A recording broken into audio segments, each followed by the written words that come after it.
여러분, 교회는 목적이 있습니다. 교회 목적은 궁극적으로 하나님의 잃어버린 양들을 불러서 또한 그들을 양육시켜서 다시 세상으로 보내는 기관입니다. 그래서 교회는 잃어버린 영혼들을 부르고 그들을 양육시키고 훈련시키는 데 최선을 다하는 것이 하나님께서 그 교회를 세우신 목적입니다. 무엇보다도 전도에 힘써야 되고요. 또한 죽어가는 영혼들을 위해서 교회가 마땅히 해야 되는 그 사명을 감당하는 것입니다. 그래서 여러분, 이 말을요, 전문적으로 선교적 교회다, 그렇게 이야기합니다. 교회 안에서 충만하고 또한 교회 안에서만 신앙적인 생활들이 열심히 하는 것도 굉장히 중요하지만, 교회가 잃어버린 영혼들을 구원하지 못하면, 또한 잃어버린 영혼들을 함께 모이게 해서 양육하지 못해서 다시 내보내지 않는다면 교회는 그 사명을 감당하지 못하는 것이고, 소금이 그 맛을 잃은 것이고, 또한 그 역할을 하나님께서 주신 대로 하지 않는 모습입니다. 여러분, 그래서 교회에게 있어서 선교는 어떠한 선택의 여부가 아니라 교회의 존재의 이유라는 것입니다. 우리가 국내 전도를 하고 또한 해외에 나가 선교를 하는 것이 선택이 아니라 존재의 이유이며 축복의 통로라는 것을 여러분 꼭 기억해 주시기를 바랍니다. 우리 옆에 있는 우리 뉴비전교회 의정부에 있는데, 목사님 만나서 말씀을 드릴 때마다 거기는 빚이 15억이라 그러시더라고요. 그런데 선교비에 대해서는 참 많이 사용합니다. 그리고 중간중간 이렇게 선교 훈련도 많이 하시고 단기 선교도 많이 가는데, 선교 예산을 이렇게 1년 예산에 짜지 않는데요. 짜면은 거기에 맞춰지기 때문에 그것도 하나님이 원하시지 않는 일이라고 예산에 짜지 않고 일만 짭니다. 선교 사역만. 그리고 일단 하는 거예요. 예, 그때 하나님께서 은혜를 주시고 또 하나님께서 강건하게 역사하신다고 하시는데, 우리도 정말로 우리 가정적으로, 개인적으로, 교회적으로 선교가 선택이 아니라 또한 하나님의 축복의 통로이며 존재의 이유라는 것을 여러분 꼭 기억해 주시길 바랍니다. 오늘은요, 윌리엄 린튼 선교사입니다. 영어 풀네임으로 하면 윌리엄 알더만 린턴, 이런 뜻인데요. 그래서 린턴, 이런 린자 때문에 이분의 한국의 이름이 있는데 인돈 선교사님입니다. 인돈. 그래서 이분은요, 1891년부터 1960년까지 우리나라에서 사역을 하신 분입니다. 태어나신 것은 1891년에 태어나셨고요. 미국 장로교 선교사이신데요. 이분이 우리나라에 몇 살에 왔냐면 22살에 왔습니다. 22살에. 우리나라에 오신 선교사님 가운데서 최연소 선교사님입니다. 우리 교회에서 22살이 누가 있을까요? 22살? 힘들어보세요. 22살. 21살. 23살. 예, 23살. 예. 어려워졌어요. 예.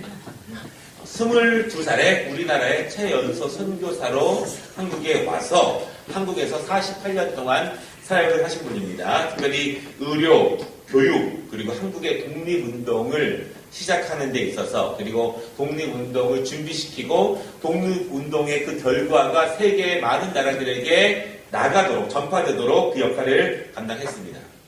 여러분, 독립운동이 벌어졌을 때 사실은 한국의 대부분 많은 사람들은요, 그 억압된 현실을 운명론으로 받아들였습니다. 사실은 우리나라 사람 가운데 여전히 우리에게 주어지는 현실을 운명론적으로 받아들이면서 그것을 탈피하거나 극복하려고 하는 노력들이 별로 없는 경우가 굉장히 많은데, 과거에는 더욱 그랬습니다. 독재시대라든가 우리나라가 이렇게 일제시대 때라든가 운명론적으로 그것을 받아들일 때가 많이 있었습니다. 그런데 선교사님들이 보기에 그러한 모습들은요, 비문명적이었고 비민주적이었습니다. 특별히 일제 치하에서 우리나라 사람들이 마땅히 누려야 될 인간의 존엄성, 그리고 자유, 그리고 평화, 정의가 실현되는 것은 하나님의 뜻이 아니기 때문에, 하나님께서 이루고시자 하는 뜻이 아니기 때문에 그것들을 가르쳤고, 그리고 모든 사람들이 하나님의 형상으로서 공평하고 정의롭고 평화롭게 대우받고 서로 존중해야 한다는 것을 가르쳤습니다. 그것이 우리나라가 독립운동을 더 많이 할 수 있도록 하게 되는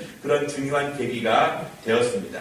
여러분, 정의와 평화와 평등은, 또한 인간의 존엄은 하나님의 뜻이며 성경의 가르침이고 창조 질서라는 것을 여러분 기억하시기를 바랍니다. 이것을 훼손하는 것은요, 인간의 죄악이고 인간의 욕심입니다. 사람은 기능적인 차이가 있지 누가 누구를 군림하거나 누가 누구의 한 인간의 인격을 그렇게 누릴 수 없는 것이 하나님의 창조의 질서입니다. 이 선교사님이 특별히 교육을 통해서 한국인들을 일깨웠고요. 그리고 신식 교육을 통해서 서양 문물이 우리나라에 들어오게 했고, 왜냐하면 젊은 분이기 때문에 보다 더 서양 문물을 한국으로 끌어오는 데에 더 많이 힘을 쓰셨습니다. 특별히 한국의 실상을 그리고 일본의 만행을 전 세계적으로 알리는 데 많은 역할을 이 선교사님이 하셨습니다. 린든 선교사님은요, 특별히 충청도와 호남 지역에서 많은 사역을 하셨고요. 젊기 때문에 한국말을 빠르게 직접 배워서 한국말로 성경과 영어를 가르쳤습니다. 그리고 전주 신흥학교와 그리고 기전 여학교를 세워서 교장을 역임하셨습니다. 여러분, 이 선교사님들이 왜 한국말을 빨리 배우는지 제가 알려드렸죠? 하나님이 보내신 것이라는 사명이 분명하면 언어는 빨리 배웁니다. 예, 저처럼 잘 못하는 사람도 영어를 좀 배웠거든요. 그것이 하나님의 뜻이라면 언어는 빨리 배웁니다.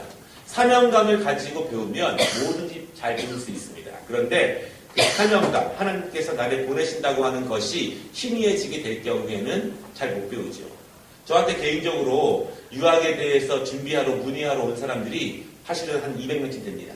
거기서 간 사람은요, 한 3명밖에 안 됩니다. 꿈은 꿀 수 있지만 저는 물어봐요. 하나님이 주신 사명이라면, 하나님이 보내시는 것이라면 하나님이 길을 여신다. 여러분, 그래서 우리 선교사님들이 특별히 이렇게 한국말을 금방금방 잘 배우셨습니다. 특별히 1919년도에요. 미국 애틀랜티의 평신도 대회에 참석해서 3.1운동과 한국인의 실상을 알리는 데 힘쓰셨습니다. 그리고 전주 신흥학교의 교장으로 재직할 때에는요, 일본이 강압적으로 신사참배를 강요하자 학교를 폐기해버렸습니다. 그 정도까지 우리 학교는 신사참배를 할 수 없다, 그렇게 주장을 했고, 그러다가 1940년에 일제로부터 추방을 당하게 됩니다. 추방을 당해서 미국 가 계시다가 이제 해방 이후에 다시 한국에 오셔서 그 다음에 이제 한국 전쟁 중에도 미국으로 돌아가지 않고 이제 전주에서 학교를 운영하시고 또한 부산에서 복음을 전하는 사역을 하셨습니다. 전쟁 후에는요, 1959년 지금의 한남대학교로 알고 있는 대전대학을 설립하셔서 초대 학장으로 취임하셨고, 그리고 바로 이듬해 1960년 암으로 하나님의 부르심을 받으셨습니다. 2010년 대한민국 정부는 3.1절을 맞아서 이 선교사님에게 1919년 군산의 만세 시운동에 대한 공로로 이제 건국 훈장, 애독장을 수여하게 됩니다. 이 선교사님이 더 위대한 이유가 있는데 이분의 가족들이 대를 이어서 우리나라를 섬겼습니다. 린튼 선교사보다 조금 이른 시기에 한국으로 오신 선교사님이 계시는데요. 여러분 이름 들어봤을 것입니다. 유진 배 선교사님. 이분의 딸과 결혼했습니다. 그래서 이 따님의 이름이 나중에 이제 남편 성을 따라서 인애자 사부님이신데요. 결혼해서 4명의 아들을 낳았는데요. 그 4명의 아들이 전부 다 한국에서 복음을 전하는 분입니다. 이제 셋째 아들 인휴 선교사는요, 군산에서 태어났는데 전남 지역에 600개 이상의 교회를 개척했습니다. 대단하시죠? 그리고 인천 상륙작전에도 군인으로 직접 참여를 했습니다. 첫째 아들 인세만은요, 유진벨 재단의 회장을 역임했고, 둘째 아들 여러분 인요한, 여러분 인요한은 여러분 많이 아실 거예요. TV에 많이 나옵니다. 지금도. 그래서 연세대학교의 가정의학과 교수, 세브란스 원장을 역임하셨고, 북한에 이렇게 구급시설과 앰뷸런스를 보내는 운동을 지금도 하고 계십니다. 그리고 이제 막내도 선교사로 사명을 감당했는데, 한국 전체에 이러한 온 가족이 사실은 이제 그 장인어른 가정과 함께 온전히 한국을 섬긴 그러한 믿음의 가정입니다. 100번 듣는 것보다 한번 보는 게 낫죠. 영상이 전부 다 막 1시간, 2시간 이래가지고 짧은 거를 찾는 게 더 힘들었습니다.